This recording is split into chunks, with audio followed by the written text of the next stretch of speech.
certo. Então, nós vamos começar mais uma palestra do nosso ciclo de palestras de 2022, do INODAP, e queremos agradecer a todos que vierem, que estão presentes, os que estiverem chegando, e muito especialmente para a Karina Rondini, que é a doutora, nossa amiga, né? E vou fazer uma breve apresentação dela para que vocês saibam que não é só gente da educação que trabalha com superdotação, né? Então, nós temos tido assim, grandes surpresas com o pessoal da matemática. Eu acho muito interessante, Karina, porque a Karina é mestre em matemática, né, pela Unesp, é doutora em engenharia elétrica. Não, você não imagina alguém pesquisando superdotado sendo doutora em engenharia elétrica, né, pela Universidade de São Paulo. Ela fez estágio pós-doutoral em altas habilidades de superdotação pela Universidade de Purdue, nos Estados Unidos. É uma experiência fantástica que ela traz, né, para dividir conosco essa, vamos dizer, ousadia de você deixar o Brasil, pegar todas as tuas coisas, pôr tua malinha debaixo do braço e passar um ano estudando fora do Brasil sobre um tema que não era, vamos dizer, a sua área de inicial de graduação, né? Então, acho que é uma coisa muito interessante que você vai dividir conosco. Eu acho assim, muito bom, porque a gente vê. Eu sempre digo que as pessoas inteligentes, elas têm uma graduação e 3 carreiras, porque geralmente é uma graduação numa coisa e aquilo de cima. O que eu vou fazer, João? Não se incomode, faz uma graduação, pelo menos vai ter umas 3 carreiras diferentes. Então, a Karina é especialista em psicopedagogia clínica institucional, né? E aí a assistente doutora junto ao Departamento de Ciência e Computação e Estatística do Instituto de Ciências, Letras agora eu escrevi aqui, da Unesp. Instituto de Biociências, Letras e Ciências Exatas. Tá bom. Obrigada, porque eu fiz um rascunho aqui enquanto a gente estava tentando muito comprido fazer esse nome. Você entrar na live, e o meu negócio ficou assim, meio psicografado, tá? Então, pela Unesp, né, São José do Rio Preto, e a coisa que eu acho muito interessante é que ela tem a rede de atendimento integral ao superdotado, que é a RAIS, né? E tem feito, assim, inserções muito interessantes, palestras muito interessantes, das quais até uma eu já participei quando você estava aqui, uma coisa assim muito gostosa de vocês acessarem, porque tem bate-papos ótimos ali, né? Tem tido contribuições muito boas. Então, eu deixo a palavra com você, Karina, você seja muito bem-vinda a Curitiba, ao nosso frio, ao INODAP, e a todo esse povo muito interessante que está aqui conosco hoje. Bom, muito obrigada, boa noite a todos e a todas que estão aqui presentes, nos assistindo, né, prestigiando, dando um pouco do seu tempo para nos ouvir, que isso é muito importante, ao convite da professora Sabatella, né, que, nossa, se ouvia falar muito em Sabatella, lê Sabatella, e eu não conhecia Sabatella. Falei, não, gente, eu preciso consertar esse meu erro, né? E foi fácil fazer isso, na verdade, embora depois de muito tempo, com uma aluna minha que está fazendo doutorado, e nós fomos ali buscar documentos, né, dados junto ao INODAP, a Sabatella e toda a equipe. Então, assim, nascer ali mesmo, a gente já tinha admiração por quem que a gente lia, né? Eu sempre falo com meus alunos, gente, é uma delícia quando a gente conhece aqueles que a gente lê, aqueles que a gente cita, que abriram as trincheiras antes de nós, né? E isso foi muito gostoso quando eu estive aí o ano passado com a minha aluna, proporcionar isso para ela, bem antes de mim, na verdade, né? E a mim, propriamente dito. Então, assim, quero agradecer esse convite, né, que é uma retribuição, na verdade, e é um prazer falar com vocês, porque vocês falaram primeiro conosco, né? Então, assim, é justo fazer isso e a gente faz com muito gosto. E quando você fala dessa formação, tem pontos positivos e pontos negativos. Eu estava escrevendo um memorial agora para tentar prestar um concurso da livre docência, e a gente tem que fazer esse levantamento histórico de memória, né, sobre a nossa trajetória. E eu falo, nossa, não é nada linear. Eu fui aqui, fui ali, e jamais imaginei, gente, para qualquer um que está me ouvindo hoje, que vai ouvir depois disso gravado, né, que um dia eu estaria falando sobre altas habilidades, sobre superdotação. eu jamais, desde quando eu saí da faculdade, eu não tinha encontrado a educação especial. Eu fiz bacharelado em matemática, então eu não sou das licenciaturas, não sou da pedagogia. Eu saí de uma graduação, por isso que eu gosto muito de formação docente, porque eu não ouvi em 5 anos falar de educação especial. Então, assim, foi os acasos da vida que Zenita Cunha Gaynter fala muito, né? Os acasos da vida que acontece isso.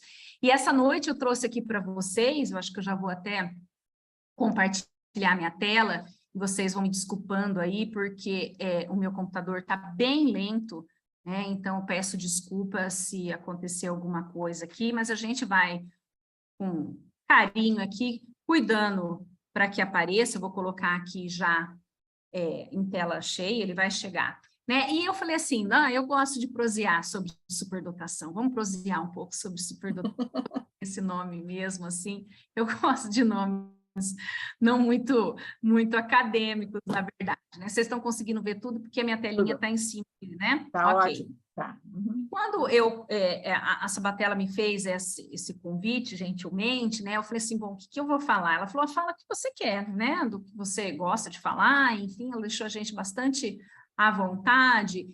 E eu falei assim, então tá, eu nunca tinha feito uma palestra mesmo para falar sobre a minha experiência desse meu pós-doc que eu fiz no estado de Indiana, nos Estados Unidos, né? Foi a primeira vez que eu saí para ficar um grande período, fiquei 1 ano lá mesmo, na verdade. Falei assim, então eu vou falar sobre isso. Mas jamais pensando em estabelecer alguma coisa no sentido assim, né? Aquilo lá sempre é bom e o que a gente faz aqui nunca é bom. Mas o que de lá que é bom e que a gente poderia, talvez, tentar migrar, né?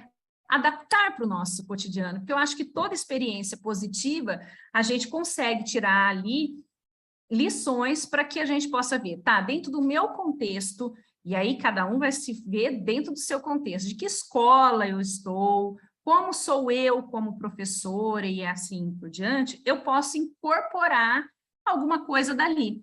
Será que nada, né? Porque são culturas diferentes, eu não consigo incorporar nada. E a gente começa a incorporar à medida que a gente conhece, né? Eu fui mesmo para esse pós-doc pensando assim, eu estava trabalhando com altas habilidades, já fazia um pouquinho de tempo, mas eu estava numa única metodologia, eu conhecia um mundo desse tamanho, num universo gigantesco. Falei, gente, não dá para ser desse jeito, né? Tem tanta coisa de altas habilidades de superdotação, tem outras metodologias, eu preciso ir ver, né? Para além de ler livros e ler artigos, eu preciso ir lá ver, eu gosto dessa coisa, né, manual. E foi isso que eu fiz. Então, eu acho que a gente ainda no Brasil, em questão da superdotação, e a gente conversando muito, a Sabatella também tem aqui, né, essas lives que ela faz, e eu lá na RAIS também, com os nossos painéis, nós temos um universo tão grande para a gente discutir e trabalhar, mas a gente acaba vendo que a gente fica, muitas vezes, nas mesmas coisas, né? A gente ainda fala muito só da identificação, não que isso não seja importante, fala dos atendimentos, mas em centros especializados, aí no DAP, aqui na RAIS, né? Mas a gente ainda não fala muito de atendimento no chão da fábrica, que a gente fala, né? Na escola regular. E pensando que escola tem em todos os lugares e aluno, né, em todos esses municípios maiores e menores, e os centros especializados, eles são muito importantes, mas eles ainda são tão poucos, nesse contingente tão grande que a gente teria que atender. Então, foi essa a intenção, foi com essa intenção que eu fui aos Estados Unidos fazer esse pós-doc, para ver como que era o atendimento. Vou pular e depois eu volto aqui. Tanto na Universidade de Purdue, que me recebeu lá, e essa universidade tem um programa, aliás, ele tem vários programas, essa universidade tem vários programas que recebe alunos superdotados ou com vontade de conhecer coisas a mais, durante o ano inteiro, então eles têm vários programas, tem de primavera, tem de outono, tem de verão, enfim, e é uma coisa bem interessante de se ver, mas isso fica para uma outra conversa. E eu fui ver escolas, estar em escolas, para mesmo conhecer como as escolas atendem os alunos. Então, eu fiquei aqui nesse estado de Indiana, né, para a gente só lembrar, situar aí onde eu estava, dentro desse grande Estados Unidos, né, gigantesco também. Essas são as escolas em que eu estive, então, só para a gente ver o jeito delas, né, assim, obviamente que uma escola não se faz só pelos seus muros, para a parte física dela, né, se faz pelas pessoas. Eu vou falar muito dessas pessoas, na verdade, mas a gente consegue ver que também ali já tinha uma diferenciação dessas escolas. Então, uma ficava... essa cidade, são duas cidadezinhas que são divididas por um rio. Então, uma ficava de um lado do rio, a outra fica do outro lado do rio. Uma é de um lado mais riquinho, outra um pouco menos favorecido. É assim, então, que a gente classifica. Então, como uma agenda aqui, um roteiro para falar com vocês, né? Eu vou falar um pouco mais desse contexto, então, de que eu fui fazer essa observação, os objetivos que me levaram a isso, alguns aspectos legais que eu acho que é importante, porque nós temos semelhanças nesses aspectos. E isso é importante da gente ver. Os trabalhos, né, o trabalho que a escola faz, porque isso é fundamental, e eu faço até uma provocação, uma pergunta, paralelo, será que é possível estabelecer? Eu acho que a gente vai estabelecendo ao longo da nossa conversa. Então, assim, se deixar eu vou falando horrores, então vocês me interrompem o tempo que for, Sabatella, você me pergunta o que vocês querem, eu não consigo ver mais o chat, então se tiver pergunta, você vai... Não. Tá? Pode deixar que a gente direciona, pode deixar. Tá, agradeço. Fica então, tranquila. esse foi um roteiro que eu, né, trouxe aqui para a gente trabalhar na noite de hoje. Então, assim, pensando que eu fui para ver tantos os programas da Purdue como as escolas, eu vou trazer hoje as escolas. Nas escolas, eu observei duas escolas, então eu tinha essas duas cidades, uma escola de cada uma.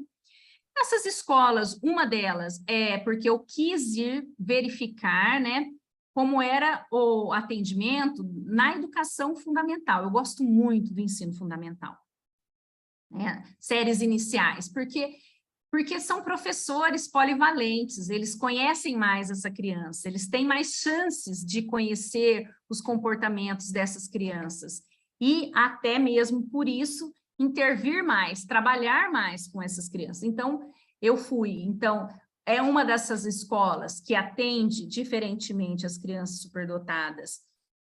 Ela tem um programa específico para as crianças, então ela recebe recurso do governo para manter esse programa, e a outra não tem o programa. Ela é semelhante à nossa organização, no sentido que os alunos estão ali organizados por seriação, por idade, sem diferenciação de aluno com deficiência, de aluno com altas habilidades ou alunos na média. É como o nosso caso aqui. Então, é bem interessante. E eu fui trabalhar com professores do jardim de infância ao 4º ano. É o que eu fui verificar. Eu estive, então, com 12 professores, passei longos períodos com esses professores, eu ficava a semana toda, mais de uma semana, com cada professor, fotografava, filmava, conversava, participava, o que é uma observação participante, que a gente diz na literatura, registrava tudo e depois eu fazia entrevista com esses professores. Depois de toda a observação, às vezes até depois de algumas semanas, eu voltava para fazer entrevista, para assentar tudo que eu vi, né, que eu vivi ali durante a semana. Então, participaram ali dessa pesquisa, e eu pude observar, são 12 professores, 12 salas de aula, né? Também tive contato com 2 diretoras, as diretoras das escolas, uma assistente administrativa do programa de alta capacidade, que é dessa escola que mantém um programa para superdotados, e o supervisor, que ele seria como se fosse o nosso secretário da Educação aqui no Brasil. A maioria não tem formação específica para as altas habilidades de superdotação, como a gente pode pensar em, eles são formados para isso. Não. Né?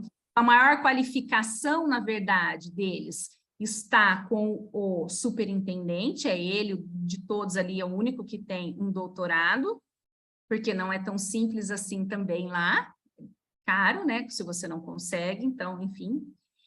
As diretoras possuem uma formação específica em altas habilidades, os professores têm formação ali bem diversificada, tendo um que é mestre e com uma formação específica em altas habilidades. Aliás, ele é mestre pela Universidade de Purdue, que tem esse programa em altas habilidades, e ele fez ali. Então, a gente consegue ver que mesmo os professores que vão trabalhar especificamente em salas para crianças superdotadas, identificadas, que eu vou falar isso para vocês, não tem formação específica em altas habilidades de superdotação.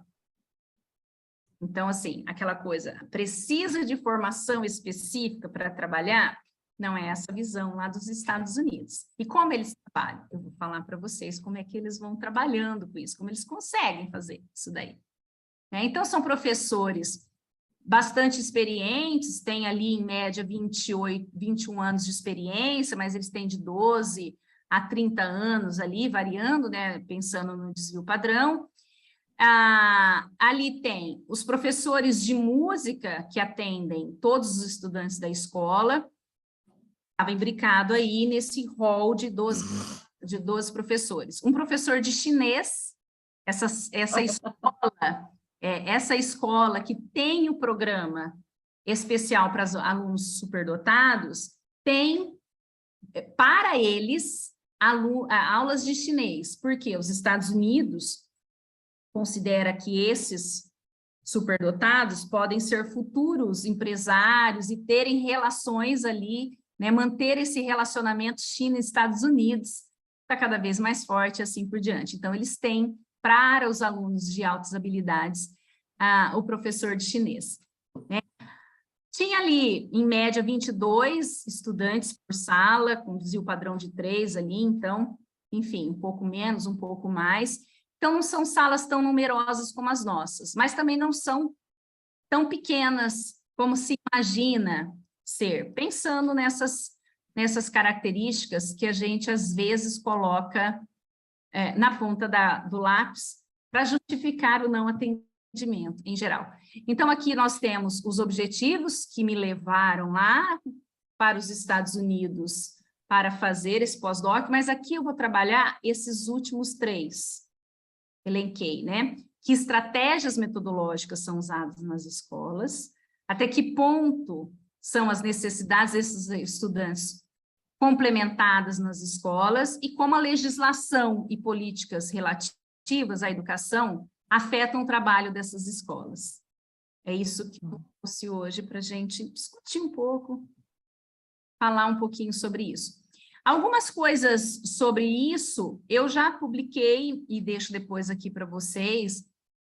Um primeiro artigo foi logo quando eu voltei, em 2016, e eu já falava das análises, das entrevistas e de tudo que eu tinha feito lá, que nós temos semelhanças em alguns aspectos legais entre lá, do que eu vi, e o que é colocado aqui.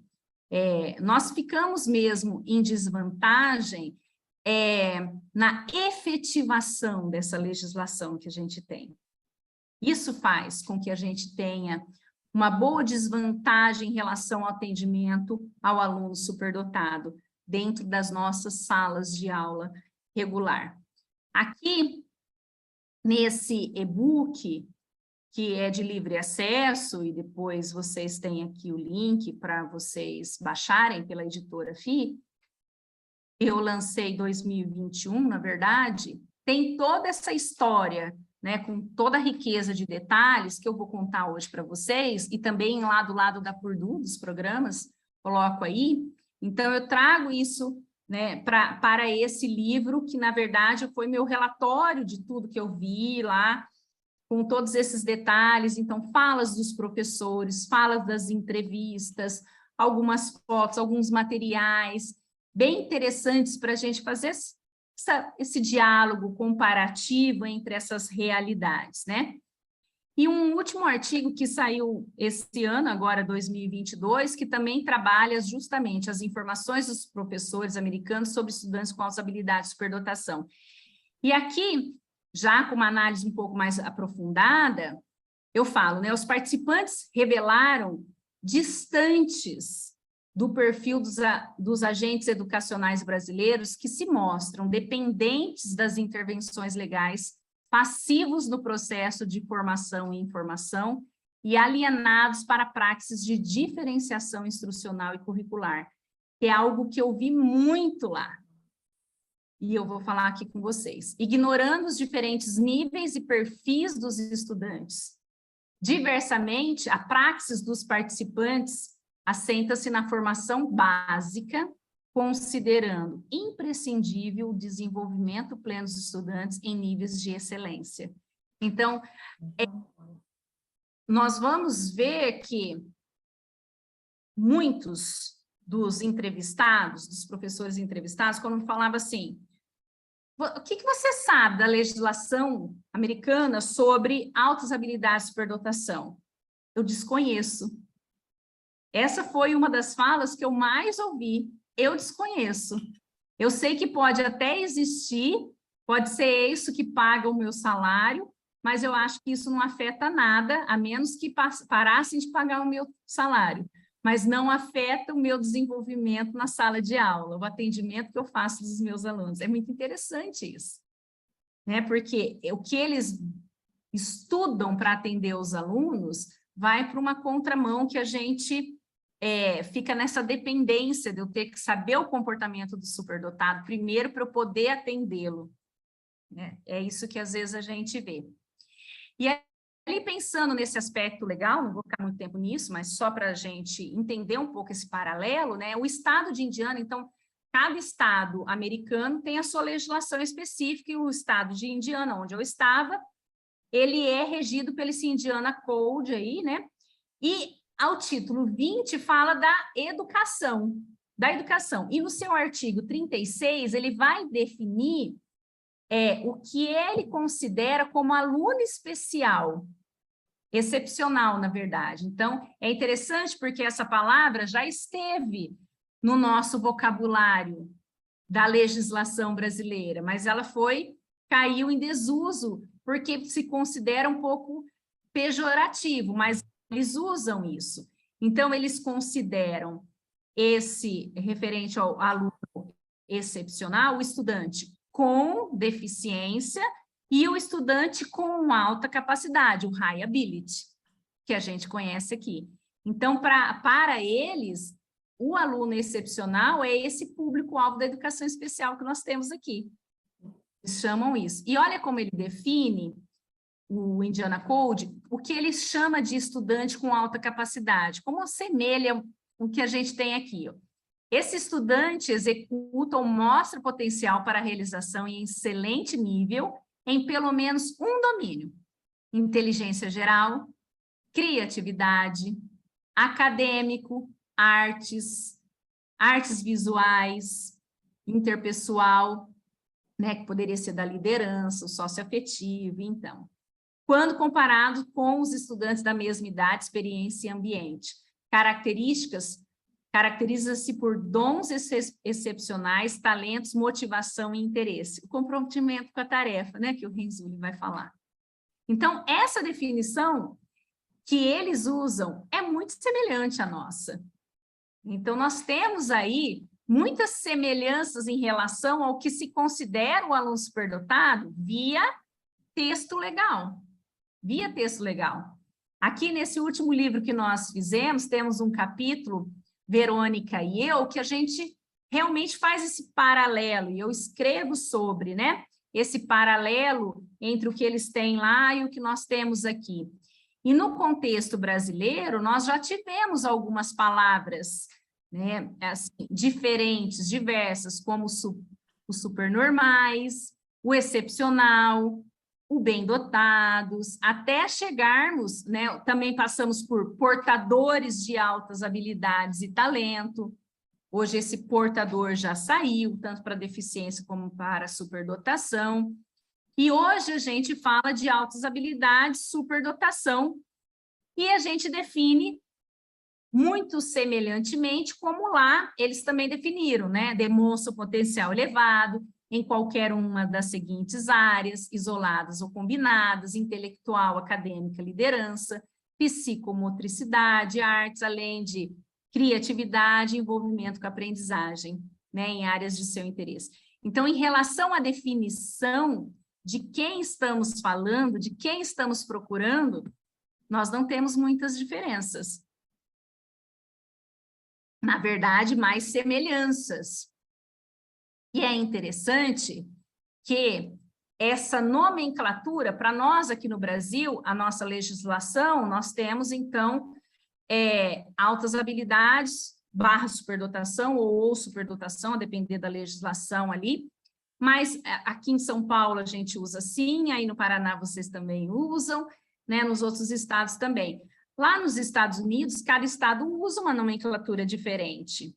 Alguns usam semelhanças, né, de nomenclatura, outros não. Então, tem estados que usam ali como gift e talent, tem outros que é gift apenas, high ability, student, e aí por aí vai. Então, a depender do estado que você está, o nome para esse aluno pode mudar. E a gente sabe muito bem que essa confusão terminológica causa muita estranheza e causa muitas dificuldades, né? Já nos causou vários problemas isso daí. Então, assim, nesse quesito, os Estados Unidos ele é mais confuso do que nós. Pelo menos em questão de legislação, agora nós temos uma única terminologia, né? Altas habilidades ou superdotação, altas habilidades / superdotação, enfim. Claro que aqui a gente também pode usar outros autores, e aí vão embasar, igual quem vai usar, por exemplo, o Gagné, que vai falar lá de talento e dotação, enfim, mas isso é o referencial teórico que a gente adota, mas legalmente a gente tem uma definição mais padronizada. Então, nesse livro, depois, para quem tiver interesse, né, tem aí todo esse paralelo com mais detalhes, enfim. E as diretrizes constantes nesse Indiana Code, né, ela vai falar que ela vai trazer a implementação de programas de serviço para estudantes com alta capacidade e diz lá no capítulo 2 que o Departamento de Educação do Estado irá disponibilizar recursos estatais para subsidiar corporações escolares para implementarem em suas escolas esse programa. Então, assim, escolas que propõem a implementação ganham recursos para isso. Então, eu fui a uma escola que tinha um programa, então ela recebia recursos para isso, e a uma escola que não propunha um programa, então ela não recebia recursos para isso. Né? Então, fica aquele paradoxal. A gente não tem porque não recebe dinheiro, mas não recebe dinheiro porque não tem. Não tem. Então, tem que ter essa boa vontade também de querer fazer. Então, assim, fica a cargo mesmo das corporações deliberarem se terão ou não algum programa específico.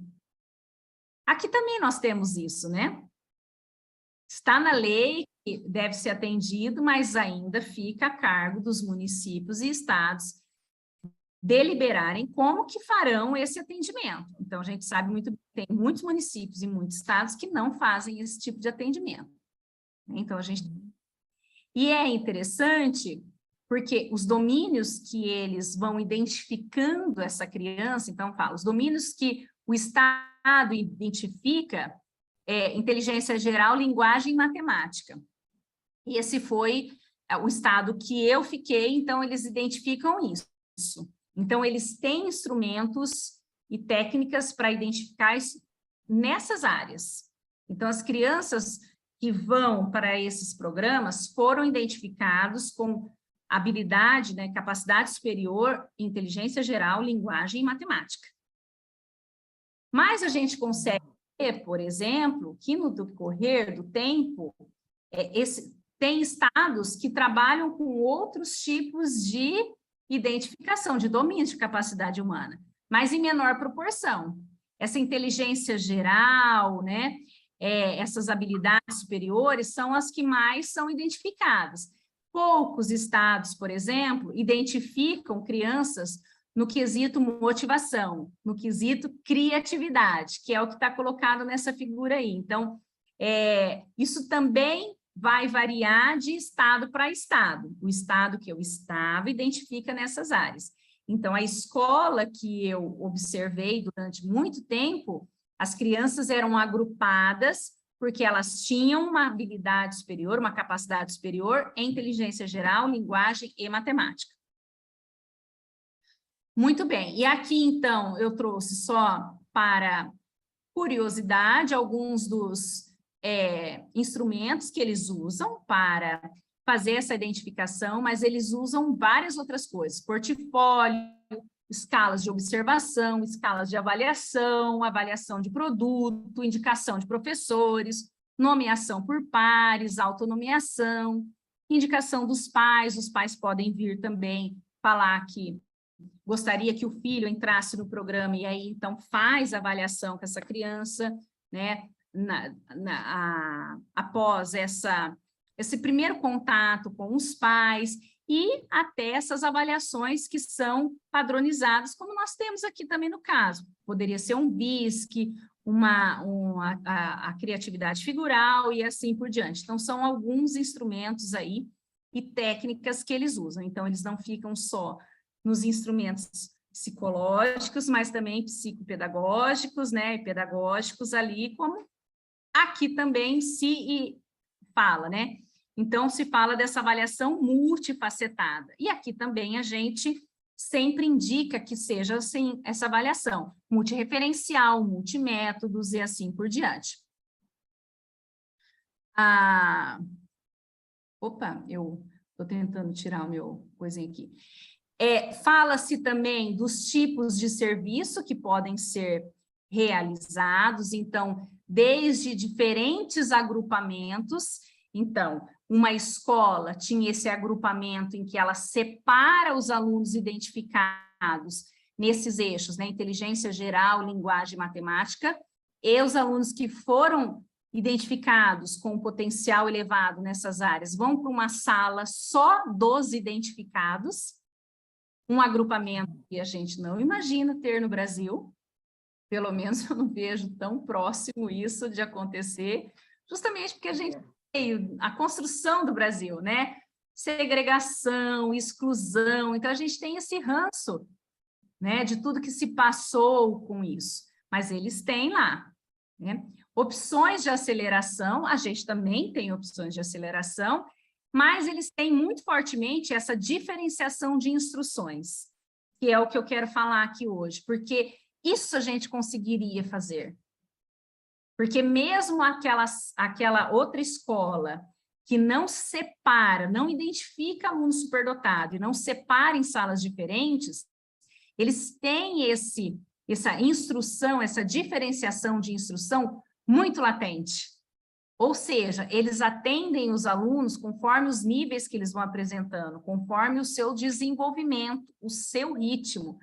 Jamais eu vi, nesse ano todo que eu passei lá, todos os alunos fazendo a mesma coisa ao mesmo tempo.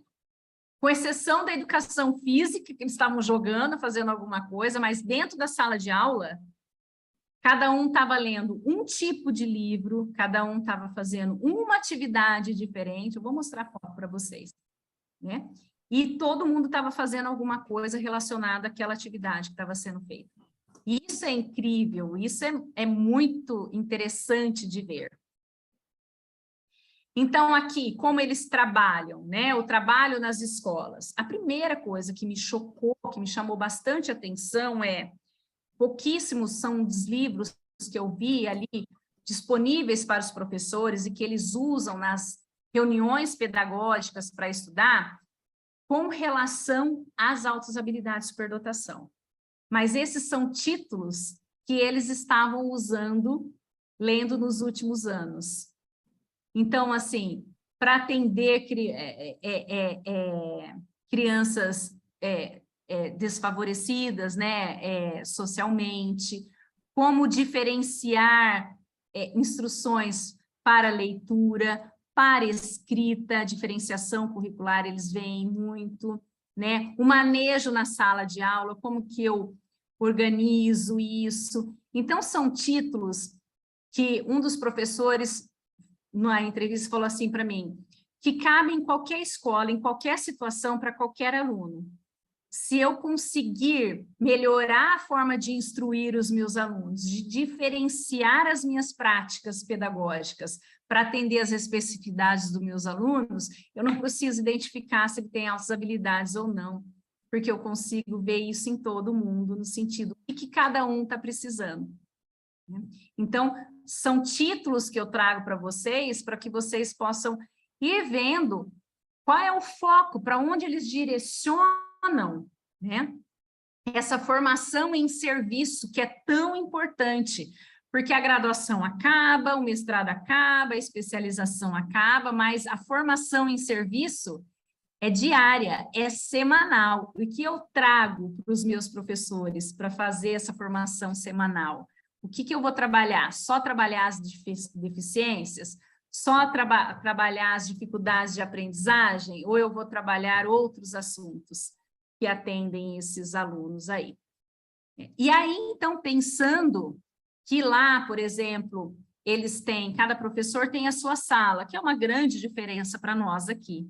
São professores, eu estava no ensino fundamental 1, então, assim, cada professor é período integral, cada professor tem a sua sala. E é muito interessante porque eles empregam ali a identidade da sala segundo os seus gostos. Então, eu sempre gostava de saber assim, nossa, para qual sala eu vou observar a semana que vem? O que será que tem naquela sala? Porque, assim, eu vi, tem professores que gosta muito dessa parte da tecnologia, da robótica, a sala era lotada dessas coisas.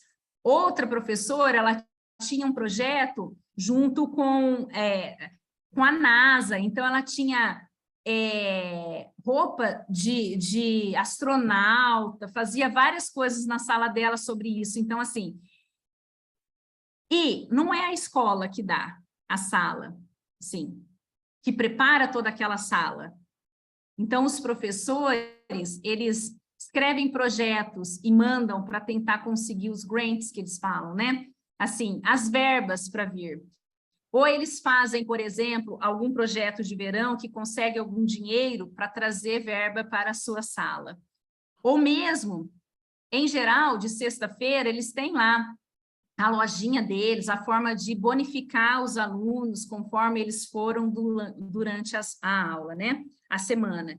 E aí vários professores falaram assim, eu escrevo no Facebook, pessoal, eu estou precisando de prendas para a minha lojinha aqui, quem gostaria de contribuir? Os pais contribuem, os amigos contribuem, então eles fazem isso. Então, pensando nessa atmosfera, essas aqui são algumas das salas que eu estive.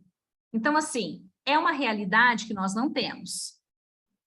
Até em escolas particulares no Brasil, né, é uma realidade um pouco distante disso. Mas será que eles são o que são só porque tem essa estrutura toda?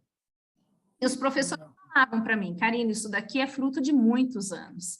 A gente vai juntando coisas, a gente vai comprando, vai ganhando, vai trazendo e vai fazendo essas coisas acontecerem. Então, assim, a gente consegue ver que tem salas boca-nuca, que a gente diz aqui, né? Nós temos, mas a grande maioria já começa por aí não sendo dessa estrutura, né? Então, cada professor vai trazendo o seu jeito para a sala, vai trazendo o seu jeito, né? Então, eles têm sempre um cantinho da leitura, sempre coisas para os alunos pulsarem, vamos assim dizer, descobrirem, né?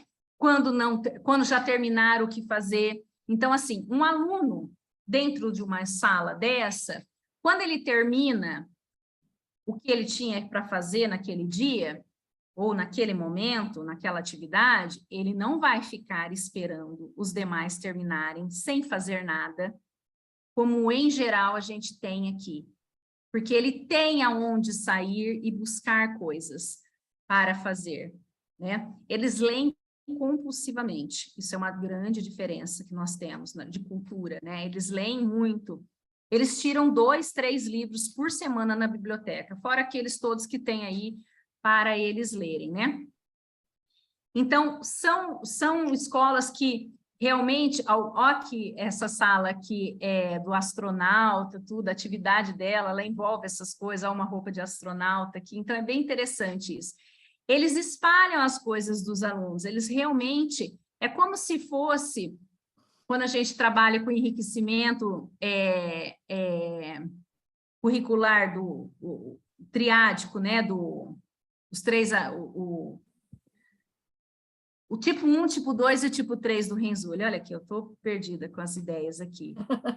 Então, o tipo 3, eles expõem mesmo, eles trabalham de diferentes maneiras para expor a produção desses alunos, seus produtos finais, e isso acontece pela escola toda, né? Pela escola toda. Bom, então, começando por Cumberland, uma dessas aqui, essa escola, ela, então, não identifica crianças superdotadas e não separa em salas de aulas especiais para isso. São todos alunos divididos apenas por seriação, por idade, tal qual nós fazemos aqui no Brasil. Né? Então, é uma escola bem ampla, bem grande, como vocês estão vendo aí, né? Essa coisa as crianças esperam para entrar, e é interessante, né, que cada semana é um aluno que fica na porta recebendo os amigos. Isso é bem interessante, porque eles colocam mesmo os alunos, isso em todas as escolas, para ter função diferente de ser só aluno dentro daquela escola, funções efetivas. Então, ou é receber os alunos, ou é levar os livros da turma para a biblioteca, ou é apontar os lápis da sala de aula, ou é receber as tarefas e tirar da pasta e colocar na pasta da professora, enfim. Eles têm responsabilidades que vão além daquelas de estudar e tudo mais. A escola é deles, realmente, eles ocupam os espaços. Aqui, nós estamos vendo 2 casais de alunos aí, fazendo atividade no período de aula, enquanto a sala está lá cheia com os professores, eles pedem para ficar no corredor fazendo, e eles fazem. E não é porque a sala de aula está com barulho, eles querem ficar isolados fazendo, então eles podem fazer isso. Eles realmente fazem isso, eles estão estudando, eles estão realmente trabalhando. Né? Aquela coisa da disciplina que a gente vê, e vários professores falaram assim, ó, os pais sabem que sem disciplina a gente não consegue educar os filhos deles, né? Instruir. Então, eles nos apoiam. Então, tem mesmo a disciplina. A professora de jardim de infância, já falecida, infelizmente, ela falou assim, eu passo 2, 3 meses ensinando regras para os meus alunos, porque é importante para mim e depois para os próximos professores. E essa regra de andar sempre pela direita nos corredores, isso funciona, vocês estão vendo aí, uma está indo pela direita, outra está vindo pela direita e está tudo certo. Não há... Isso funciona. Então, você vê alunos saindo e vindo para todo lado, mas está tudo organizado. Isso é uma coisa muito interessante que eu vi nas 2 escolas, que eles têm, principalmente pessoas já aposentadas, podem ser professores, médicos, enfim, da comunidade que queiram vir para, vamos pensar que essa palavra não está certa, mas assim, algum reforço para o aluno que está com alguma dificuldade. Né? Tem aluno que vem de outro país, tem aluno que não é americano, tem dificuldade com o inglês, e aí tem dificuldade em entender as questões de matemática, alguma coisa assim, e esses voluntários vêm para trabalhar com esses alunos. Então, assim, eles estão ali na porta da sala de aula daqueles alunos, e a professora prepara material, e esses professores voluntários ficam ali 15, 20, 30 minutos por semana, às vezes mais de uma vez por semana, com os alunos, para que eles possam, né, cumprir ali a dificuldade que eles têm e conseguir deslanchar. E eles adoram, vocês conseguem ver aí. Então, é uma coisa bem interessante essa parte de voluntário. E se você pensar que cada um precisa daquilo que precisa mesmo, então a gente vê em simples, né, gesto como esse aqui, como eles pensam mesmo em incluir os alunos, né, em respeitar as necessidades de cada um deles. Isso é uma coisa bem interessante de ver. Nessa escola, então, eles têm aula ali de informática, tem aula de música, então a gente vê que tem vários instrumentos, mas essa professora, ela disse assim, olha, se o governo corta verba, a primeira coisa que vai embora é a aula de música. Ela falou isso para mim. Então, não significa que tem sempre que é isso mesmo. Não, não é assim. Eles também têm os seus percalços lá. Ainda que seja mais difícil cortar a verba deles do que cortar a nossa. Embora pareçam escolas luxuosas, né, são escolas que têm crianças de baixa renda. E isso aí que vocês estão vendo é que toda sexta-feira essas crianças levam uma cesta básica embora para casa, né? É dado isso daí, porque eles falam assim, olha, tem criança que não tem nem o de higiene, o básico para passar o final de semana. Então, se leva assim. Então, são escolas dessa forma. Essa é a Edileia, que já é a outra escola, essa que tem o programa de crianças superdotadas. É uma escola bem diferente, enfim, ela é bem interessante. E é muito interessante como eles respeitam o lugar do outro, os momentos do outro, né? Você olhar aqui esse recadinho, né? Estão testando ali, por favor, não movimentos trabalhando, né? Então, ninguém vai bater, ninguém vai fazer, e é isso mesmo que acontece, né? Eu me lembro, uma das primeiras reuniões que eu participei com a equipe ali da Purdue, a CEO ali do departamento, na verdade, a coordenadora ali do departamento, falou assim, olha, se a minha porta estiver aberta, você pode entrar. Se ela estiver parcialmente aberta, você bate, pergunta se eu posso te atender, mas se ela estiver fechada, não bata. Eu não vou poder te atender. Então, eles são muito assim. E quando você sabe das regras, tá tudo certo, né? Tá tudo certo. Então, regra organiza. E aqui, mais uma vez, mostrando, né, a exposição dos trabalhos dos alunos, fica para a escola toda. Parece que está tudo muito poluído, mas é muito gostoso de ver. Os prêmios que eles ganham ficam tudo ali. Enfim, e aqui também a maneira que eles entregam o alimento, as partes de higiene, né? Os aspectos de higiene no final de semana, sexta-feira. Então, assim, percebam que é uma escola que para nós parece bem elitizada, mas há ali alunos que precisam desse básico, desse mínimo para sobreviver no final de semana, né? Então, assim, tem de tudo. Aqui, um pouco dos testes, né, que eles têm, eu fotografei para que a gente possa ver alguma coisa assim, enfim, mas seriam coisas que poderiam vir ali com alguns testes que nós temos também padronizados aqui e que eles usam para fazer essa verificação em inteligência geral, linguagem e matemática. Aqui seria o que nós conhecemos como uma sala de AEE, que fica dentro da escola, esse aluno está sendo atendido para isso, né? Então fica dentro da escola ali, né? Isso aqui são materiais, são panfletos, coisas, revistas para os professores comprarem lá e fazer a sua sala de aula. Aqui, nessa escola, esse momento eles estão esperando para entrar na sala de aula, então a gente consegue ver, né, essa organização. Embora tenha ali as professoras conversando, os alunos ali já sabem que ficam esperando para entrar na sala. Como regra, né, é importante para que a gente possa desenvolver todo o restante, essas regras estão para todos os lados.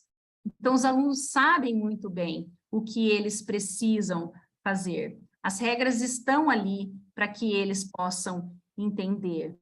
E isso é importante. Não vi nenhum aluno ali em alguma coisa de sofrimento, na verdade, né? E, ao mesmo tempo, essas palavras positivas, né? Esse reforço positivo, que é muito importante, a gente consegue ver também, né? Então, aqui só saltando um pouco.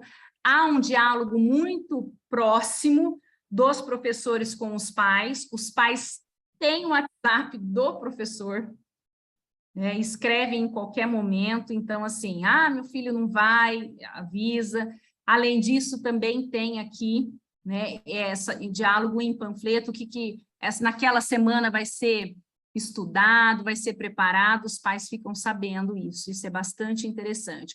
Esse aqui é um momento de reunião dos professores, enfim, só para a gente ter uma ideia. Essa é a sala de música dessa escola.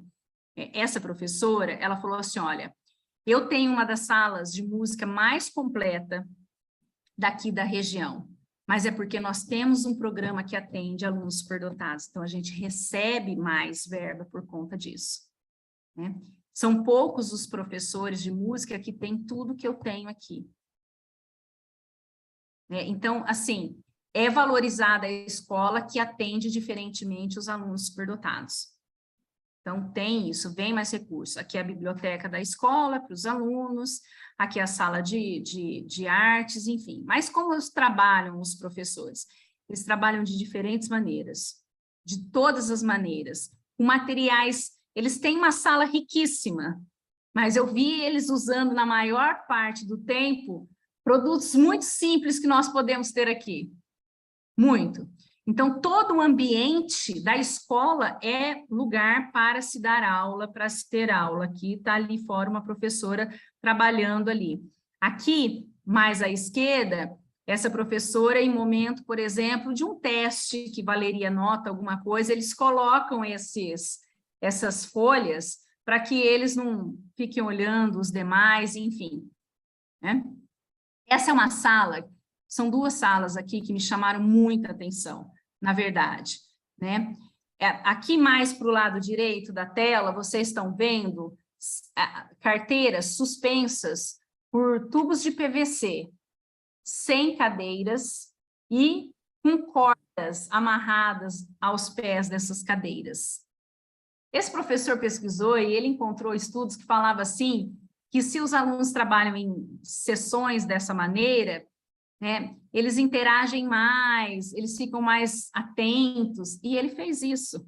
Então, aqui a gente vê alunos trabalhando, outros sentados no chão, são coisas bem diferentes. Então, assim, a gente consegue ver aqui, essa aqui é uma outra sala de 4º ano, né, e essa professora falava assim, a minha sala é um celeiro de criação. Eles estão sempre criando, construindo alguma coisa.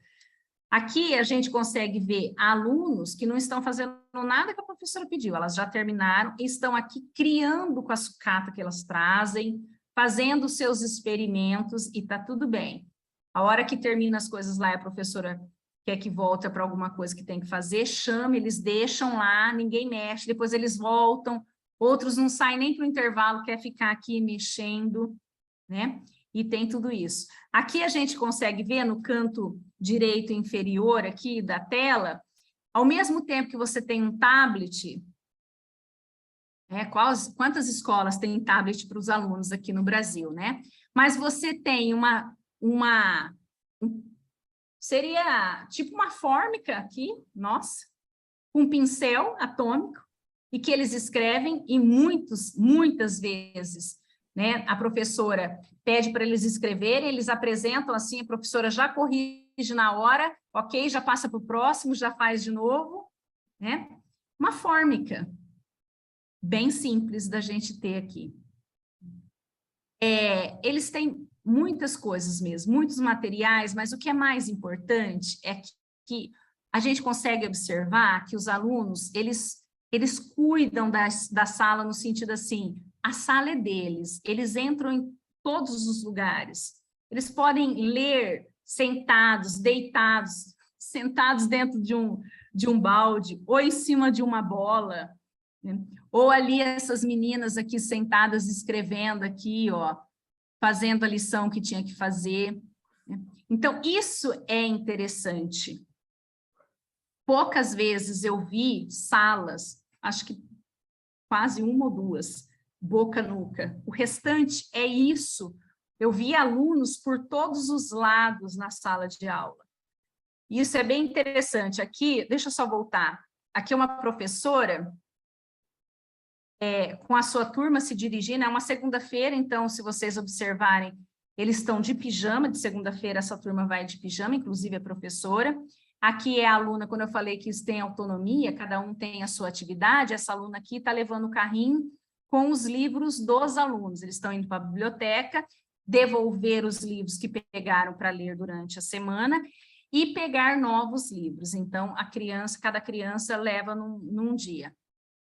Eles trabalham muito com estações de trabalho, e é muito importante isso, por quê? Porque enquanto o professor está trabalhando com um grupo, o grupo está lá numa estação de trabalho, ele está conseguindo ver um grupo diferente. Então, eu vou mostrar já uma foto aqui para vocês. Então, esse daqui é um jardim de infância da escola que não separa aluno superdotado de aluno não identificado com superdotação. Então, vocês percebam aqui que a divisão que ela faz da sala é diferente, e eles sempre colocam a mesma coisa que a gente tem aqui, aqueles alunos mais distraídos, com mais dificuldades, mais próximo da professora, aqueles que têm um desempenho melhor, podem ficar um pouco mais afastados e assim por diante. E aqui a gente consegue ver a variedade de coisas que eles usam para trabalhar com os alunos. E, novamente, né, a prancheta aqui, que é uma coisa bastante interessante, fácil para nós. Essa menina é uma menina muito inteligente, e ela tem esse problema social, né? Ela gosta de ficar. Então, aqui vocês conseguem ver que ela montou todo uma redoma para que ela pudesse ficar lendo, e é como assim, ó, não chegue aqui, porque eu quero ficar lendo, né? E essa é uma menina que a professora tem que estar sempre buscando e trazendo para perto, porque fuça, e vai, e se distrai, e distrai os demais, então ela fica. Essa é a professora, então, do primeiro ano, que estava trabalhando lá, levando o material para a biblioteca, e percebam aqui, ó, tem um grupo trabalhando aqui, tem um outro grupo trabalhando aqui, um outro aqui, e ela avaliando um grupo de perto aqui. E isso é interessante, porque ela falou assim, essa professora, ela falou assim, ó, esse é o primeiro ano que eu estou trabalhando com diferenciação instrucional e curricular. Então, eu comecei com a matemática, que para mim é mais fácil. Então, esse ano eu mudei toda a matemática para fazer essas coisas diferentes. O ano que vem, eu coloco linguagem. Então, é interessante verificar que vocês não precisam mudar, a gente não precisa mudar tudo ao mesmo tempo, né, de uma forma descontrolada. A gente pode ir fazendo isso parcialmente, né, gradualmente. A gente pode ir fazendo essas testagens, e muito interessante. E aqui, se vocês observarem, na sala dela, não sei se na próxima tem, mostra um sofá. Aqui, ó. Nessa primeira, está mostrando um sofá. Na segunda-feira, quando eu cheguei na sala dela, bom, primeiro, encontrei todo mundo de pijama. Falei, nossa, ela falou, toda segunda-feira a gente vem de pijama. E a aula rodando e tudo bem. De repente, no meio da manhã, uma aluna pegou e veio para o sofá, deitou e dormiu. Literalmente dormiu, ficou lá, eu acho que 1 hora mais ou menos. E eu fiquei só olhando como essa professora mexia com isso, se ela ia se incomodar, e nada. Depois, no final do dia, né, eu falei para a professora, eu falei assim, aquela aluna que ficou dormindo, e aí? Ela falou assim, não tem problema, ela tem as atividades dela. Ela levantou, se ajeitou e foi fazer. No fim do dia, ela tinha feito o que precisava fazer. Ela precisava dormir naquele momento, então eu deixei ela dormindo. São coisas um pouco diferentes, né, do que a gente consegue imaginar aqui. Eles usam aqui, como eles não identificam a criança superdotada, eles usam esse material de A a Z da leitura aqui, para ver qual é o nível de leitura da criança. Então, a professora identifica, faz essa avaliação e começa a trabalhar com os alunos segundo o seu nível. Então, a gente consegue ver Por exemplo, deixa eu ver se está aqui ou está para lá. Está bem lento o meu computador, gente. Vocês me desculpem, por favor. Mas eu vou ver se eu mostro aqui para vocês o que eu gostaria. Deixa eu ver aqui. Aqui é a sala dela, né? Todo mundo ali trabalhando. Aqui, que eu queria ver. Então, esse é o material, né? Reading de A a Z, que eles usam para ver qual é o nível de leitura que estão cada aluno. E aqui a gente consegue ver a variedade de níveis que a gente tem no primeiro ano. Isso aqui é uma sala de primeiro ano do ensino fundamental. Então, enquanto nós temos alunos que já estão lendo livro como Harry Potter, nós temos outros alunos que estão lendo livros mais ilustrativos, né? Então, assim, a gente fica imaginando se todo mundo estivesse lendo conjuntamente esse primeiro livro aqui da esquerda, né, no canto superior aqui, como que esse menino aqui, que está lendo Harry Potter, iria se comportar? E, ao mesmo tempo, esse que está nessa leitura, dessa maneira, se o livro que eles tivessem que ler seria do Harry Potter, como que seria para ele? Então, numa escola que se pensa que eles têm que ler e que cada um está lendo um livro do seu nível, e a professora vai vendo se vai avançando, vai passando outros para eles, isso é bastante democrático. Isso é o que a gente chama de diferenciação de instrução, diferenciação curricular. E eles trabalham bastante isso, né? É bem diferente. Então, aqui, eles ali tirando novos livros e pesquisando na biblioteca, então eles são consumidores mesmo. Essa professora, eu fico bastante com ela, porque ela foi uma professora bastante impactante para mim. Na verdade, é que ela recebendo os alunos, né, nenhum aluno, não é um dia especial, não, ela faz isso sempre, os alunos ficam na porta esperando ela receber, e ela sempre dá uma mensagem, e na despedida também, né? Então, se o aluno foi bem naquele dia, ela fala muito bem, parabéns, alguma coisa assim. E se ele não foi mais ou menos, ou foi mais ou menos, ele fala assim, eu sei que amanhã você vai ser possível, vai ser capaz de fazer melhor. Então, assim, são coisas bem interessantes. Aqui, para mostrar para vocês, né? Como eles trabalham no sentido de fazer grupos, então, estações de trabalho, enquanto os alunos estão trabalhando nas estações, o professor está aqui no canto direito, aqui inferior, com um grupinho avaliando. Então, eles estão nesse momento avaliando qual é o nível que cada criança está. Aí, amanhã, eles fazem de novo essa estação e ela avalia um outro grupo. Então, eles falam assim, no final da semana, eu passei por todos os alunos, consigo ver todos os alunos, e, ao mesmo tempo, eles estão fazendo coisas diferentes ali. Então, não é mesmo tudo ao mesmo tempo. Aqui é das lojinhas, tecnologias que eles têm, várias coisas que eles fazem, enfim, né?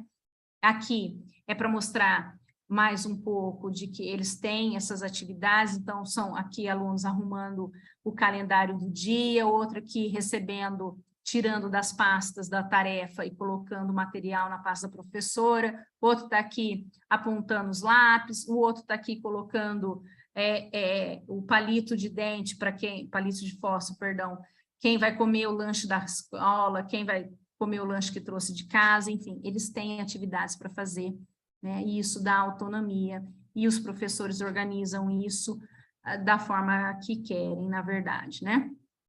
Enfim, eu já estou indo para os finalmente aqui para a gente abrir. Então, essa é a sala, né, que tem...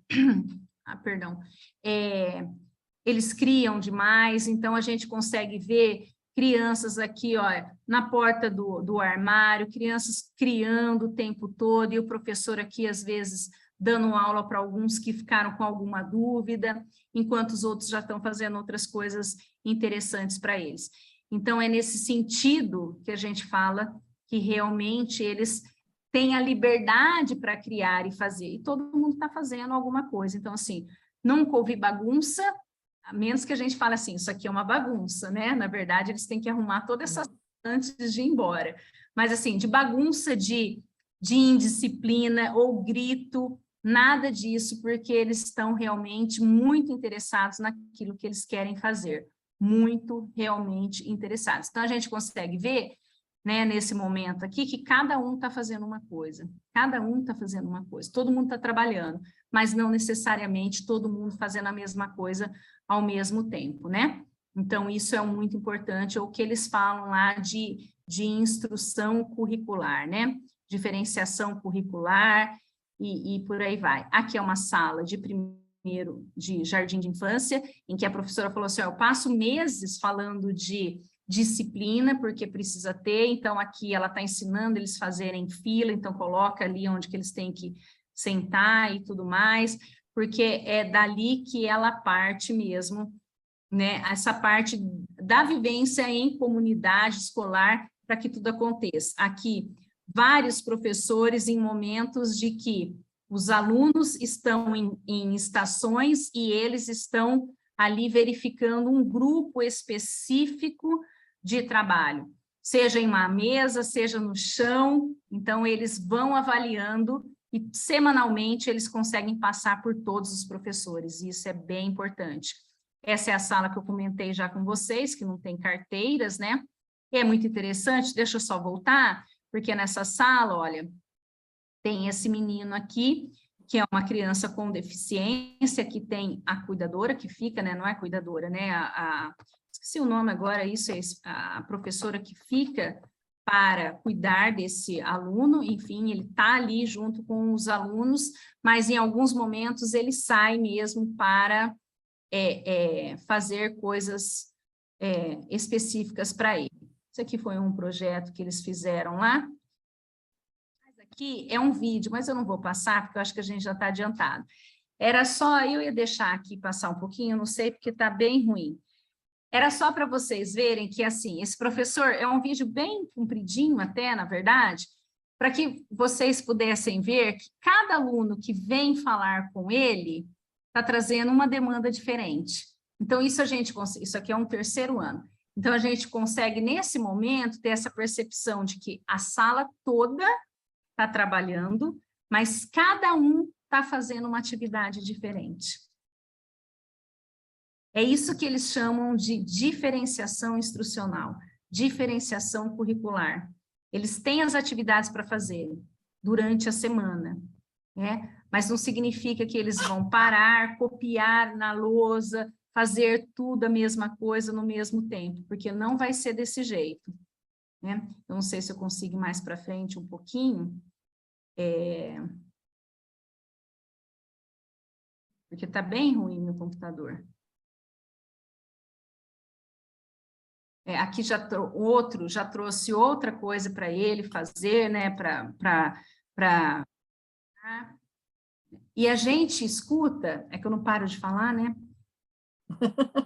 Só o professor falando com a criança. A sala está trabalhando, não se escuta barulho. Aqui, ó, já é uma outra aluna trazendo outra coisa. Isso em quê? Em 20, 30 minutos que eu fiquei gravando ali. Né? Então, é isso que a gente fala nesse momento, que eles trabalham tanto com isso. Então, por que não é importante para eles, essa é a escola que não identifica, identificar crianças superdotadas? Porque o professor olha para cada criança separadamente. Né? E eles estão sendo atendidos aí, né? Eu vou passar para frente aqui, porque fica.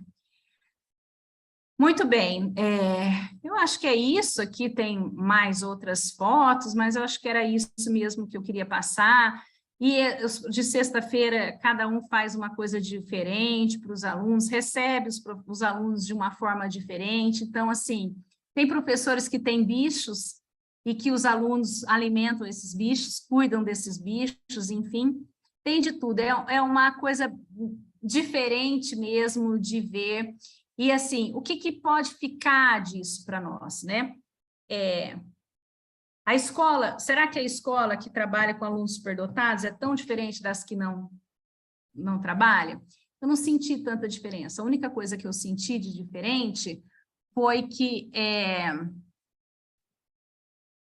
Eu parar aqui, eu quero ver como que eu vou aqui parar de novo, né? Aqui. Mas eu quero parar aqui. Parei. Isso. Isso. Ótimo. A única coisa que eu vi de diferente é o seguinte, que o ritmo das salas com as crianças superdotadas é muito mais acelerado, muito acelerado. As coisas mudam muito rapidamente. E aí eu fui visitar outras salas de crianças que não são identificadas com superdotação. Então, assim, é um ritmo mais tranquilo. Então, a gente percebe que talvez as crianças superdotadas ficariam incomodadas por estar esperando tanto, como a gente vê aqui no Brasil, e, ao mesmo tempo, a gente poderia pensar que as crianças que não têm esse ritmo poderiam se sentir pressionados, né, e passar sem entender direito, porque tem que correr para acelerar junto com os demais. Então, foi a grande diferença que eu vi nesse sentido. Mas ter essa instrução diferenciada, deixar que as crianças façam no seu ritmo, é muito importante. Eu achei interessantíssimo isso, e algo que, se a gente conseguir começar a pôr em prática, isso seria um divisor de águas, né, para nós aqui também. É mais ou menos isso. Não sei se falei muito, não sei. Não falou muito, não. Está muito bom, porque a gente começou a ver tanta novidade, vai dando tanta ideia na cabeça, né? Tanta Isso. vontade de ter isso. E eu acho que, na maioria das vezes, pelo que você colocou, tem coisas muito fáceis de fazer, né? Nós temos estrutura física das escolas, nós temos a estrutura material, e às vezes a gente fica naquela, não dá para fazer porque não tem apoio. Mas como é que a gente arranja apoio, né? Eles se viram lá, não, a coisa não vem também caindo do céu. Eles se viram, eles fazem, como se diz, fazem lojinha, fazem projetos, fazem coisas, e às vezes usam materiais muito simples para conseguir resolver situações muito, muito peculiares. Então, se veja que algumas técnicas que os professores usam ali, e eu acho que vejo mais essa liberdade de criação, né? Eu acho que você mostrou que saiu desse compacto nosso, que parece que todo mundo tem que ser obediente numa formatação regular, né? Essa coisa assim mais irregular, mais à vontade, que dá mais vontade de aprender e de ensinar.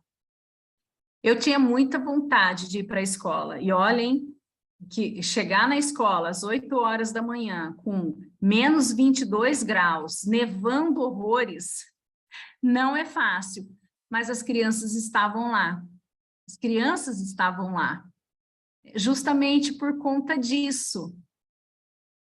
Descobri que sou americana. Que legal, Kátia.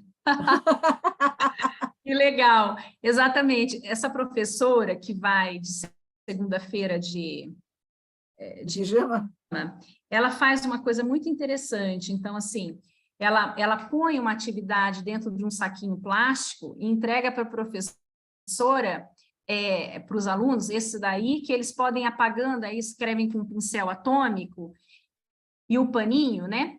Então, eles podem rabiscar várias vezes e escrever ali as respostas que eles precisam de uma forma bem econômica. E a professora já corrige ali na hora, já interage ali na hora com os alunos. É muito interessante isso. São coisas, talvez, assim, depende, olha, eu acho que depende muito, não dá para generalizar nada. Mas para que essas coisas aconteçam, a gente precisa primeiro fazer a avaliação, autoavaliação. Que perfil de professor eu sou? Eu prefiro querer sair da minha zona de conforto, querer essa mudança, né? E aos poucos, como a professora mesmo disse, né? Eu comecei com a matemática para esse ano, porque era mais fácil para mim. O ano que vem, já com essa experiência, eu vou implementar a linguagem. Pode ser gradual. Eu falo para os meus alunos, o problema não é ir devagar, o problema é parar. Parar é que é o problema. Ir devagar é uma maneira de ir, né? Segundo, a gente tem que ver que contexto escolar que nós estamos. O que dá para ser feito na escola que eu estou? E aí cada escola vai fazer de um jeito. Lá eu vi cada escola fazendo de um jeito. É uma escola um pouco mais rica, outra escola menos, com mais recurso, outra com menos recurso, mas todas ali, que é o que eu coloco nos artigos, né? Pensando na excelência do desenvolvimento desse aluno. Então, para eles, realmente não importa qual a legislação que está pregando ali, qual a definição de aluno superdotado ou não. né? Nenhum professor, só tinha um professor de sala especial para alunos superdotados que tinha formação em altas habilidades de superdotação, os demais não. Os demais não. E como que eles estavam à frente de uma sala de aula para alunos superdotados? Uma delas, essa do Jardim de Infância, que infelizmente já está falecida, ela falou assim, olha, eu fui contratada aqui porque eu dava muita aula para alunos com deficiência e tudo mais. E aí eles me chamaram e falaram assim, olha, você vai ter uma turma de alunos superdotados. Bem-vinda. Bem-vinda. E quem entende dessa diversidade é muito mais aberto, né, para aceitar a diferença. Eu vejo que as pessoas que trabalham sempre, tanto psicólogo como professor ou psicopedagogo, que trabalham dentro de um limiar assim,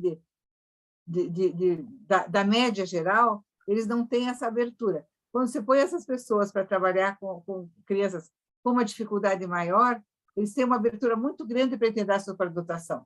Eles ficam assim, porque eles fazem tanta força para que a criança ou que aquele aluno progrida, e cada pequeno progresso é uma vitória, e quando eles veem aquele que já faz automaticamente, eles ficam assim embevecidos. Então, é muito gostoso trabalhar com quem já trabalhou com a deficiência. Eu acho muito bom, porque tem uma abertura muito maior de entendimento da diversidade, né?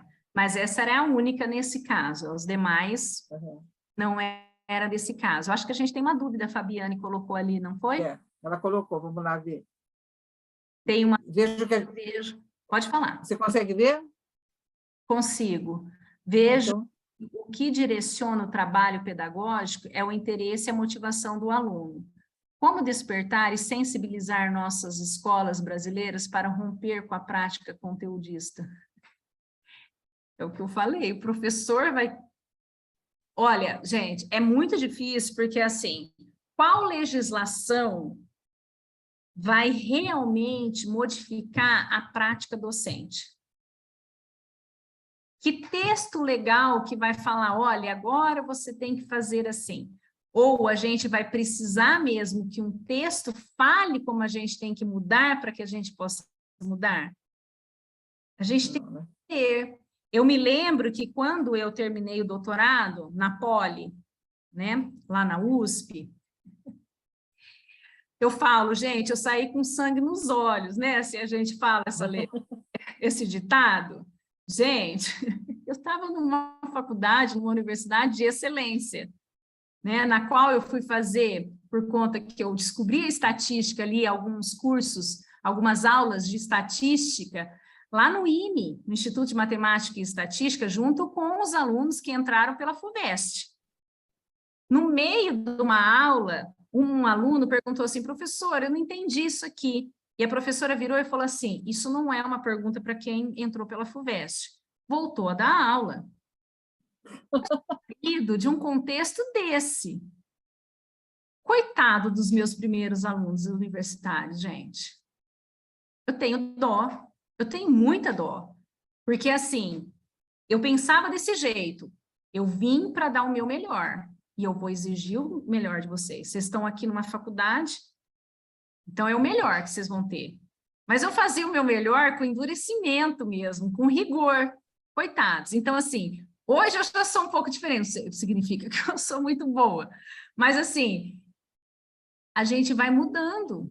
Fui buscar modelos de mudar, né? Então, assim, a estrutura rígida que a gente tem, né, da lousa, giz, sala de aula tudo enfileirada, a gente foi criado assim e tudo, mas em que momento que a gente vai acabar com essa bolha, né, com esse ciclo vicioso?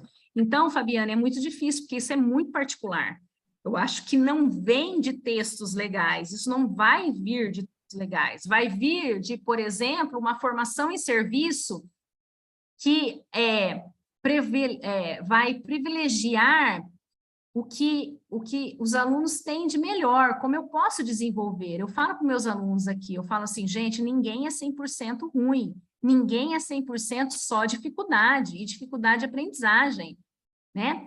Todo mundo tem alguma qualidade. Se eu enchesse essa sala aqui, vocês fossem meus funcionários da escola, e eu só fosse apontar os defeitos de vocês, eu já teria perdido o meu cargo, ou vocês já teriam me deixado falando sozinho.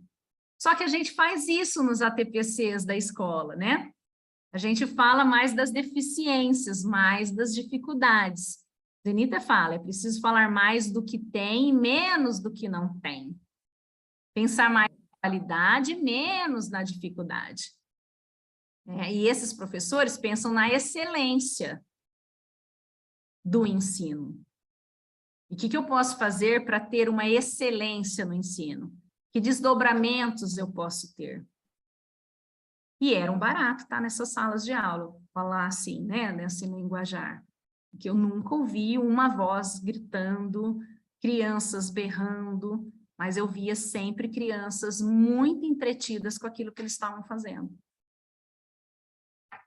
Esse é um sonho, né? É um sonho você ver uma escola onde eu acho assim, o clima da escola favorece que as pessoas gostem de aprender, gostem de estudar, né?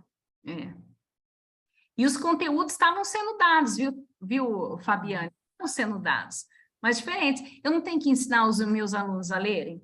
Todos estavam lendo. Se eu sei mais, eu já estou mais avançado na leitura, por que eu tenho que ficar guardando, lendo aqueles livros que têm mais figuras do que letras, frases para serem lidas? Ou se não, por que eu tenho que correr para ler mesmo sem entender aquilo que eu estou lendo, porque o meu amigo está lendo coisas mais avançadas e eu tenho que ler o que ele está lendo, e num processo. E aí é um papagaio falando. Pois é. É muito... Mas é muito bom ouvir você falando dessa experiência, porque traz uma abertura muito grande para nós, mesmo os pais ou os profissionais que estão assistindo. Eu acho que é muito importante que a gente veja que nós somos capazes de fazer também, é só ter assim um pouco mais de lucidez, eu acho, naquilo que a gente vai fazer, né? Estar aberto para fazer coisas diferentes. Isso, a gente, quando lida com a superdotação, sabe que eles estão sempre abertos a fazer coisas diferentes. Então, nós temos uma população, um público-alvo que é muito favorável. Uhum. Não precisa daquela repetição, daquele sequenciamento. Então, nós temos um público que é favorável. É só a gente ver que a gente pode fazer coisas diferentes também daqueles modelos que nós aprendemos. Não sei se você tem mais alguma pergunta que a Dani tenha olhado lá, alguma coisa para trás. Ficou alguma coisa, Dani? Vamos ver se ficou. Tem uma da Sara Lúcia. Ela pergunta assim, nos Estados Unidos a nomeação de superdotado daí eu acho que ela quis dizer a sigla em inglês, a sigla, mas seria GAI, né, em português. Ela perguntou se a sigla, essa nomeação é GAI. Não vi essa sigla lá. Ela escreveu assim, pergunto porque na avaliação neuropsicológica do meu filho veio o resultado de QI total e veio também GAI. Eles têm resultado em número / valor diferente. Será que a Sara poderia talvez falar um pouquinho melhor sobre a pergunta?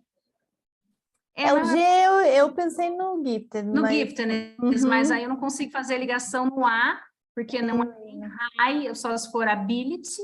Não, eu acho que deve ser uma sigla de pontuação.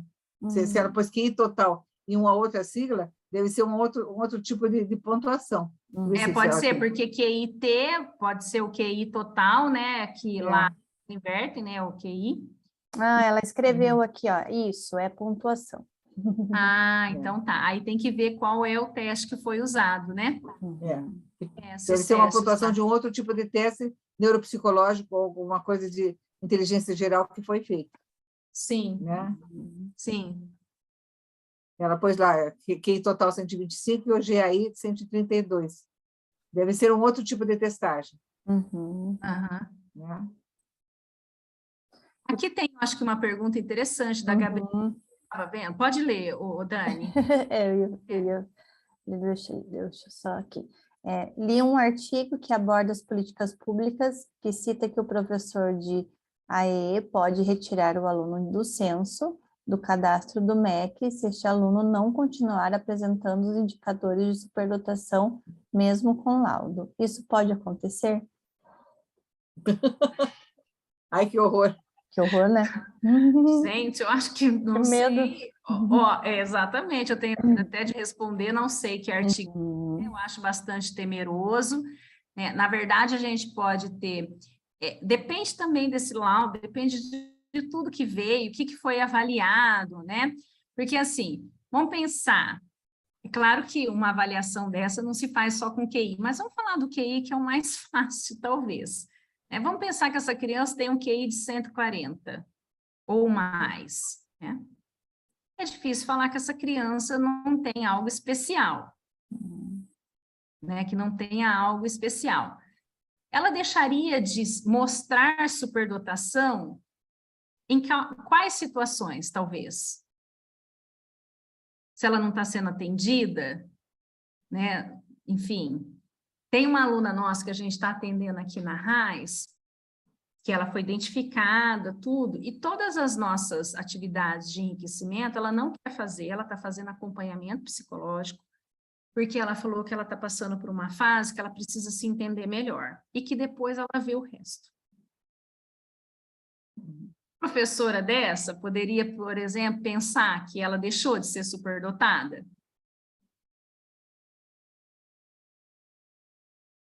Eu estou pensando aqui em quais situações. Eu teria que ler o artigo, né? Eu não faço ideia como que é isso daqui, mas eu acho bastante temeroso uma afirmação dessa ou uma ação dessa.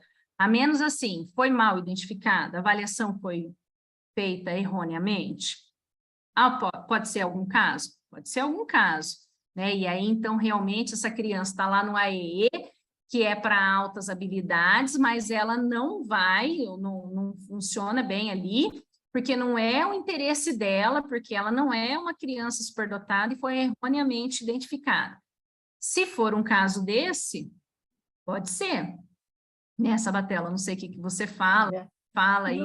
Eu acho assim que é muito difícil alguém ter um laudo, a não ser que seja uma coisa muito, muito, né, esdrúxula, mas um laudo, normalmente, é um documento muito sério. É como você trazer um atestado médico, e eu digo para a pessoa, não, eu não acredito no seu atestado, você está bom, né? Eu não posso duvidar de um profissional que assina, porque ele tem habilitação para assinar, né? E a gente tem que fazer esse respeito. Agora, dizer que o MEC autoriza alguém tirar do censo escolar, para entrar no censo já é né, um parto, quer dizer, para a gente conseguir que os professores coloquem no censo, que os pais coloquem no censo, que na hora do vestibular a pessoa coloque lá, tenho necessidades especiais, sou superdotado. Então, para a pessoa assumir a superdotação, já é uma coisa tão difícil, então, muito mais pessoas que são superdotadas estão fora do censo do que estão dentro. Então, os coitadinhos que entraram no censo, eles têm o direito de ser tirados porque um professor achou que ele não está demonstrando tanto a sua superdotação, porque ele não sabe ainda a raiz quadrada, ou não se interessou pela fórmula de Bhaskara, ou sei lá o quê. Então, eu acho que é muito difícil a gente fazer esse tipo de afirmação, ainda mais num documento que é legal, quer dizer, acho que a parte do censo escolar é uma coisa legal, eu não posso pôr e tirar como se fosse uma brincadeira. Então, acho que talvez o artigo tenha sido mal interpretado, porque é difícil alguém escrever alguma coisa, né? A não ser que seja muito leviano. Eu acho que na hora de você fazer um laudo, ou de fazer um documento, ou de fazer um atestado, uma declaração, a gente pensa muito para colocar, né? Não é só para assim, simplesmente cumprir tabela, né? Por mais que a gente faça um exercício do que poderia ter em alguma situação dessa, realmente... mas eu vi que você colocou, então, eu acho que, assim, a criança tem indicativos, ou está demonstrando um interesse maior, uma grande motivação, vamos colocar na sala de recursos para ver o que tem. Aí, de repente, aquilo se estabilizou, você não é o lugar dela. Então, eu posso pôr numa sala de recursos e retirar da sala de recursos. Agora, no censo escolar e tirar do censo escolar, eu acho muito mais difícil, né? É. Tem um outro comentário da Priscila agora ali, Dani, você lê para a gente? Lê, sim. Mas é que a Priscila passou por uma coisa parecida. A escola anterior do meu filho não aceitou o laudo. A coordenadora disse que ele não era nada demais em sala de aula e que existiam várias crianças melhores que ele. Tivemos que pagar uma visita para a neuropsicóloga a pedido dela para justificar o laudo que já havia sido feito e que ela não o colocaria no censo sem avaliação dela mesma. Dela, né, comenta, é cada coisa que passamos, né? Bom, essa história a gente vê de monte, né? Sim. Você leva a criança para lá e diz assim, não vejo nada de diferente. É igual a todo mundo, tem até criança melhor aqui dentro, né? Isso eu escuto há mais de 20 anos. É muito triste. E assim, não é só da região de vocês, isso é nacional. É muito complicado esse tipo de coisa. Então, assim, a gente entra mesmo com um pedido judicial, muitas vezes, porque a gente fala, em alguns casos, né? Para as deficiências, parece que a gente tem um pouco mais de comoção. Não sei qual é a palavra que usa. Se é pena, se é dó, se é zelo, o que que é? Cada um vai usar aí, fazer a sua reflexão. Não estou aqui para levantar bandeira nenhuma. Mas para a superdotação, em muitos casos, gente, os adjetivos são outro, é inveja, são outras coisas. Parece que não, mas a gente está lidando com o ser humano, e o ser humano não é porque é professor, é mãe, que é isso, que é aquilo, que é aquilo outro, uma diretora, uma dirigente regional de ensino, uma secretária municipal de educação. Se essas pessoas não acreditarem na superdotação, não acreditarem nas necessidades dessas crianças, nada se muda, a menos com muita luta, né? Com muita luta. E tem muito isso. Então, nós passamos isso também, tempos atrás, fazendo esse processo para aceleração de uma criança, e veio mesmo a fala da dirigente no sentido de que é exatamente isso, não se pode deixar, falando para o juiz, não se pode deixar levar pelos anseios de uma mãe. Aí, nos autos do processo. Como se a mãe que estivesse falando que a filha era superdotada e que ela precisa ser acelerada. Então, a gente vai por esses caminhos. Mas, assim, não esmoreça, viu, Priscila? Siga pelo seu filho, ele precisa disso. Siga aí, buscando, né? Se é uma criança que é laudada, né? Ela tem direitos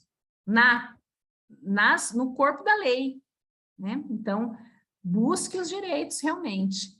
Às vezes cansa um pouco, dá trabalho, mas é uma criança que precisa. Agora, o que eu vejo, sabe o que é, Karina? A dúvida que tem, quer dizer, a diretora, a dirigente não aceitou aquela criança e tal, você vai atrás dos direitos, tudo bem. Aquela criança continua na mesma escola. Como é que ela vai ser tratada a partir desse momento? Sim. Veio aquela mãe, está me enfiando isso aqui goela abaixo, eu vou ter que aceitar, mesmo que eu não acredite na superdotação. Essa professora vai mudar de ideia, ela vai continuar não acreditando. Enquanto os professores não tiverem essa formação, não tiverem, como se diz, entendendo a superdotação, uma abertura maior, é muito difícil que as escolas aceitem. Então, a gente tem que ir na escola, conversar, levar, né, com muita parcimônia, com muito cuidado, trazer a escola diplomaticamente para o nosso lado, mas, assim, na hora que entra com o processo judicial e tudo, entra, faz aceleração e troca de escola. Porque se a escola já não aceitou de começo, você parece que fazer uma força enorme para mostrar a capacidade do seu filho. Será que essa criança vai ser bem aceita dali para frente? Depende. Tem que olhar mesmo com muito parcimônia e tem que fazer essa assessoria, né? A gente assessorou e assessora até hoje nesse sentido e acompanha, monitora. Nesse caso dessa menina, foi tudo bem, depois não tivemos problemas com isso, mas a gente fica em cima no sentido mesmo fazer essa assessoria. Nós fizemos uma assessoria com um aluno agora em uma outra escola e fomos lá no sentido assim, olha, o que a gente pode contribuir com vocês para construir para esse menino, né? Enfim. Então, assim, há escolas que têm mais aberturas, há escolas que não têm abertura. Hoje eu falo muito, né, claramente de que é muito mais fácil a gente entrar numa escola municipal ou estadual, pública, né, do que numa escola particular. É mais difícil a gente entrar numa particular, justamente porque tem os seus rigores ali, né?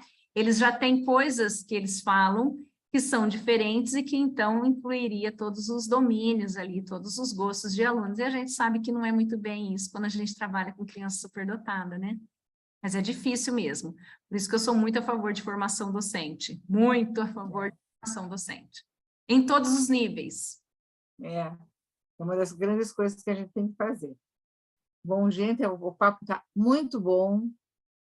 Eu acho que temos de agradecer muito para a Karina. Nós estamos chegando no nosso horário, não quero ultrapassar e exagerar, para a gente ter motivo de conversar muitas vezes mais, né?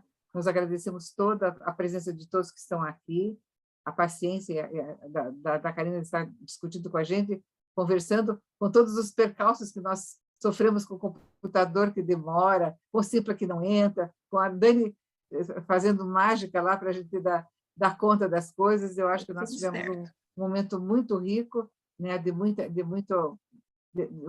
entendimento, de muita abertura.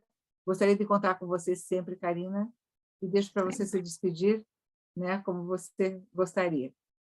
Eu quero agradecer, né, muito. Contem mesmo comigo sempre que precisarem, eu também conto com vocês sempre que preciso. Vocês sempre são muito solícitas comigo. Foi um prazer estar aqui.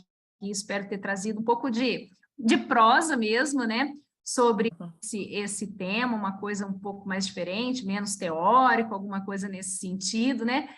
Eu acho que a gente sempre se desperta para o novo quando a gente vê coisa nova realmente, né? Então, esse é o objetivo. Espero que vocês, né, tenham gostado, fiz com muito carinho, espero ter atendido as expectativas de vocês. E é sempre bom, foi muito bom ver a Dani depois de muito tempo, e também, viu, Sabatella, ver que você, pelo menos assim, parece que está muito bem. Faço votos e oração que você fique realmente cada vez melhor. Muito obrigada a todos pela interação, e é isso, estou à disposição. Muito obrigada a você, palmas para você nesse momento. Eu acho que nós damos nosso aplauso para todos aqueles que estão se dedicando arduamente ou profundamente, ou sei lá, com esforço ou com muito carinho por essa causa, porque quanto mais, como se diz, nós temos de ter paciência, estar a favor dos nossos filhos, a favor das nossas crianças, pesquisando, estudando, ensinando, né, multiplicando nossas ideias. Eu acho que a partir dessas pessoas que estão levando essa causa em frente que nossos superdotados vão ter mais acolhimento. Se a gente parar por aqui, né, nós vamos ficar sem dar a eles esse respiro que tem em tantos outros lugares. Vamos ver se a gente consegue melhorar o Brasil, né, e melhorar a educação brasileira, olhando para todas essas diferenças, essas necessidades. Conto com vocês que são os seguidores. Que bom que você disse assim, é bom conhecer as pessoas, é bom ver. Que uma vez eu estava no final de um congresso e acho que a Daniela, a Vilarinho, não sei, uma das meninas que eu só conhecia assim, elas só me conheciam pelas referências bibliográficas, e eu também só conhecia de nome, assim. E aí, de repente, ela chega assim, ai, tchau, não sei o que, nós estávamos nos despedindo assim, é tão bom abraçar a referência. Eu digo, meu Deus, eu me senti tão engraçado, assim, tão bom poder abraçar a referência, porque acho que a gente ouve falar nas pessoas e não conhece pessoalmente, né? Como Exatamente. É bom a gente poder ver assim, bom, elas são como eu me senti, por exemplo, com a Eunice Alencar, a primeira vez que eu fui conversar com ela, para mim, assim, era o suprassumo da pessoa, ela tão humilde, tão querida, tão solícita, tão gente como a gente, me favorecendo em tudo que eu aprendi. Como é bom as pessoas que nós nos referenciamos, serem pessoas abertas, né, para poder nos ensinar e nos ajudar.